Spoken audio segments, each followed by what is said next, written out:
Obvious question, but how important will special teams be on Friday night? Well, definitely. UNLV does a tremendous job. They're a great challenge, and we got to play well. And we got to play well in all phases of special teams. You're in games like this, every 5 to 7 yards matters. Yeah.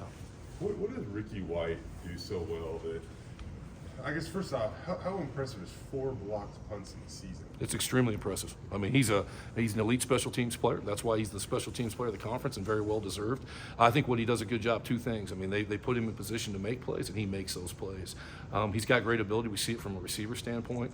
He's got good get off, so when you're working that distance, and his ability to be elusive in space, and then on top of it, finish. And so it's impressive to watch. How, in a league that has Jonah Dalmas and James Ferguson Reynolds to be the special teams player of the year even the non-returner, how crazy is that? It is, but when you look at how those change games, you talk about the how a block punt changed a game, and how to do it that many times is very, very impressive. When you're defending that, Stacy, I don't know if they bring him from different areas, because obviously every coach is saying, let's not let that kid in, but he gets in every week. What the heck? Right. So do you prep for a lot of different scenarios? How do you game plan for this? Yeah, you certainly do, because you don't know exactly where he's going to come, and they're not putting him in one spot and just saying, here we go. If it was that way, it gives you a chance to so you got to be on the move. You got to be able to find ways to try to combat what they're doing, and you certainly got to be aware he's on the field at all times. With the Jesus too returning, and then also with their field goal kicker, overall, are they one of the better special teams you faced? Absolutely, and their coach does a good, unbelievable job. Good dude. He's been around a long time and done it at a high level, and they're elite at what they do. How would you overall rate your special teams this season? I would say we got to be better. We got to be better on a consistent average. That's on me. Got to find ways to make sure we're putting our guys in the best situations they can be, and we got to make more plays on special teams. Is there one area more than other that's frustrated you the most in terms of a unit that? Yeah, what coverage units? To me, that's where it starts. It's the coverage units, and we've got to be better in our punt and our kick coverage, hands down. The punt return game, we talked about that a lot in the offseason, saying basically this team punted on the punt return game last year.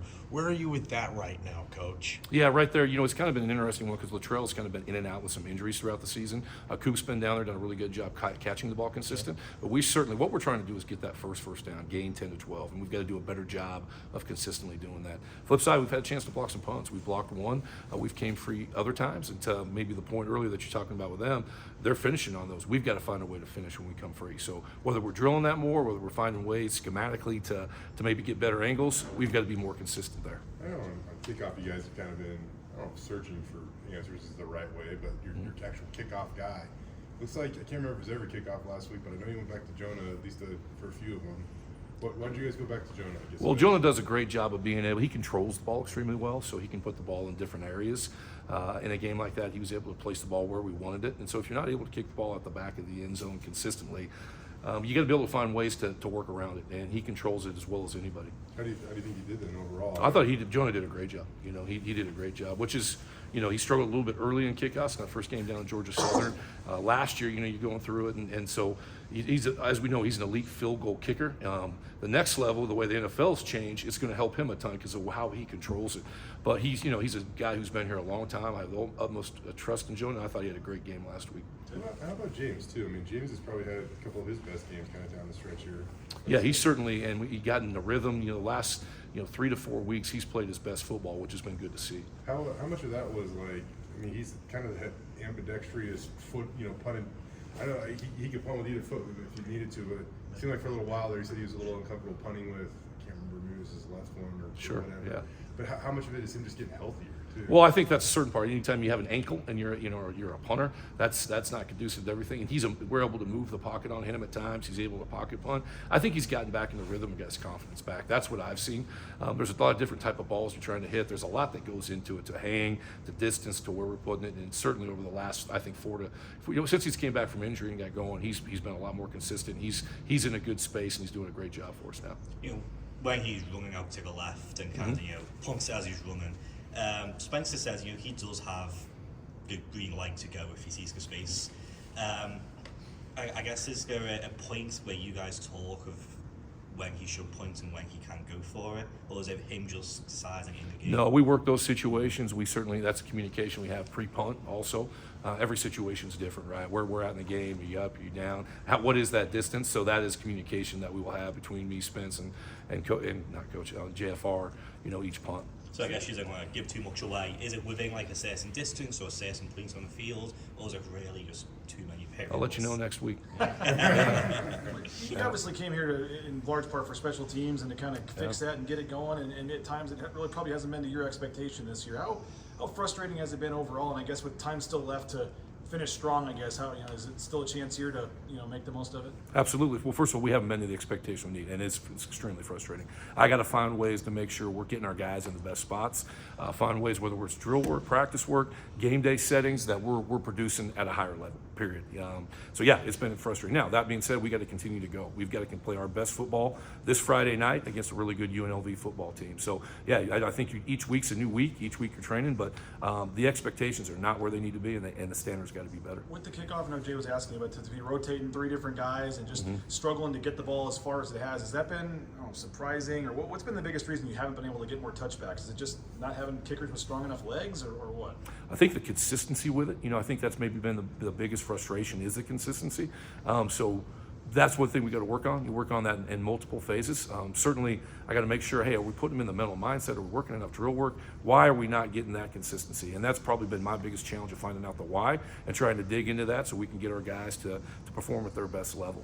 This might be a better question for UNLV, but I'm just going to shoot. Jesus last year, he had over 800 return yards. He doesn't have that this year. The team's done a better job of trying to neutralize him this year. Yeah, I think it's a two-part deal. I think statistics are always funky, right? Like, if you watch him, he's explosive, and whether his average is 8 yards or 88 yards, the dude can play. So I don't get too caught up into that. And then, as you know, if you break a big one, that always is going to change your numbers real quick. So I see he's an elite returner. He's aggressive with what he does. He might have had better overall statistical numbers a year ago. That doesn't change who the player is. I look at the tape, and I watch the tape and say, what can this guy do? And he's very, very good football player. It feels like with special teams, good teams that have that unit, they have players that really lean into that role, right? And how much has Dylan Riley really leaned into that role as the season's kind of gone on? And he seems to have a lot of confidence back there right now. Yeah, sorry to interrupt you there, but no, Dylan's grown and grown and grown, and that's part of the learning process when you play a true freshman. Early on, it's just understanding the drills. How do we get that? And if you watch him, certainly he's returning the ball. He's got to do way more consistent catch and kick returns. So we're working the heck out of that. But if you watch him run down on our kickoff teams, man, it's awesome. I mean, he's hauling ass. He's going down there, and to see him gain that confidence is really great. So we'll continue to build on that. It is a process, and guys like me, I want it faster. I want it faster. But to be able to watch him do that, those are the things that we got to continue to build on and get better and better at. I think it was San Jose State. He had that big hit on. It was awesome. It was awesome. Yeah, and great for him. Yeah, he works his tail off. Yeah. You basically had a linebacker come off the bench and be named first team all conference with Marco. I mean, he went into this season not knowing where his role would be with the defense, focusing on special teams. As his position coach, to see him have this year, does it make you feel? Marco's always been a starter in my mind, with both him and Drew, and I know who goes out and starts the game, who doesn't. Those things are out there, but awesome for Marco. I mean, he preps every day like what it doesn't matter to him if he doesn't know how many plays he's going to play. He might play 20, he might play 92, and he's going to play them all. You talk about the special team factor with him. He jumps in. He's a culture driver, and so Marco's he is the definition of what Boise State is. He's a Boise State linebacker. He knows his role, and his role is going to be his best football every time he's out there, and just an unbelievable person to be around. Just to follow up on that, what type of example is that to show the team where Marco played a little bit more of a selfless role at times this year, and he still winds up as a first-team linebacker? And I know it means a lot to him, not necessarily the award, but just overcoming whatever he's had to overcome since he's been here to get that award. Yeah, certainly going through all the injuries he's been through, and I know that's even getting back here in the spring and being around him. Those are frustrating, man. It's hard to go through that, but that's what Marco is every day, and he's the example that you want every day, and that's the culture of Boise State football. And I'm fortunate enough to be around him every day. I see it every day. It does not surprise me one bit, but I can't say enough great things about Marco. Did you guys take moments to celebrate that at all with him or anything? we're moving and shaking. We'll talk about it when things slow down, but we're on to the next, and that's how Marco is. He's business like that way also. Are you able to comment on the Australian punter you signed? Yeah, he's signed. I'm good, right? I mean, Yes. Yeah, I'm good. Yeah, so Roland's a kicker. He's a kicker. He's field goals. He kicks off. He's a rugby player, so he's got the ability to punt also in some of the styles. So, again, trying to find, we got ways to change the field, flip the field position right there off big time leg. He's a little bit older, as a lot of those Australians are. So he's a kicker that can also get back there and those guys can move around, punt, do it. But he's a kickoff field goal guy. Was there any connection with James or? 100%. Yep. Yep. There's a group over there called Pro Kick Australia that works out a lot of those guys. So there's a ton of connection. And I've been able, both here with James and other places I've been, to work through them and sign guys. Is that Darren Bennett? No, it's not actually. Okay. But Darren's the OG of it. You know what I mean? He was one of the first guys that came through. But yeah,